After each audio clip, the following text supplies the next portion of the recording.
Okay, hi YouTube, Mr. Who's the Boss here, and in this video I want to talk to you about my ultimate Android gaming recommendations.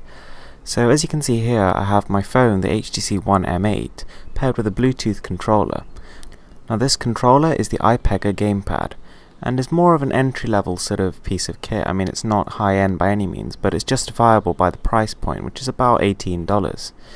So let's just take a quick look at the device itself. So the iPega gamepad is very light. It's built out of fully plastic, so I mean it's not exactly metal, but at the same time that means it is lightweight.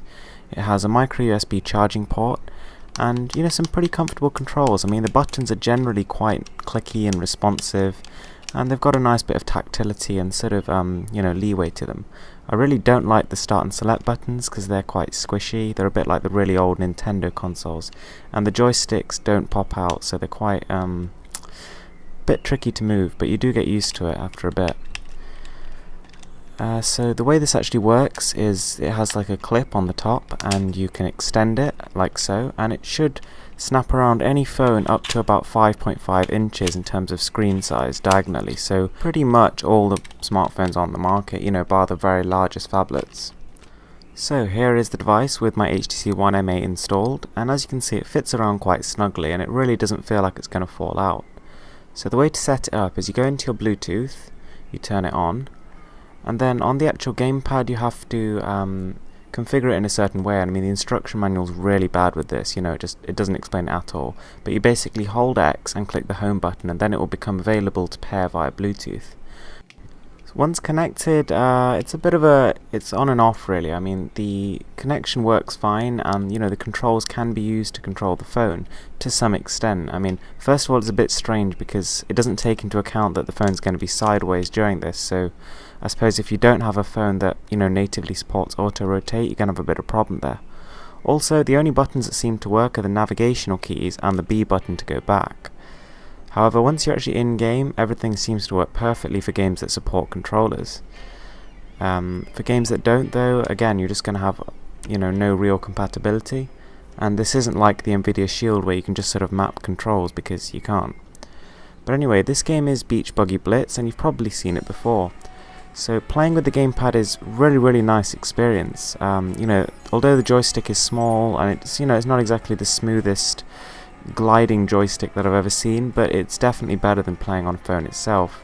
It just makes anything feel more like playing at home on a console. It's great for emulators, great for the Android games that do support controllers, which is, to be fair, getting increasingly large, the library of supported games, because gaming is getting a bit more serious on Android recently. And I think in a couple of years we're actually going to start seeing full console ports, so that's always something to look forward to. But yeah, this is running pretty good, and I mean the reason why I say this is sort of one of the best setups you can have in terms of Android phones and Bluetooth controllers is that firstly it's not that expensive. The Bluetooth controller is very cheap, and if you know where to look, the HTC One M8 is also pretty inexpensive for a flagship device. On top of that, I think the HTC One M8 is the best device for enjoying media on. That includes games, movies, music, and everything. And that's for two reasons. Firstly, the screen is just gorgeous. It's not oversaturated, but it's got just the right color palette. And it's obviously a beautiful 1080p panel, which makes it really crisp. On top of that, it has these awesome boom sound speakers, which, they are way above any other competition. On top of that, if you download a music sort of app where you can fiddle with the equalizer, you can make it sound even better. There's even actually a module which you can install if you're rooted, which actually lets you have the full Harman Kardon sound package, which makes it even better. So yeah, that's pretty much it from me, guys. If you've got any questions, just leave them in the comments below and I'll see what I can do.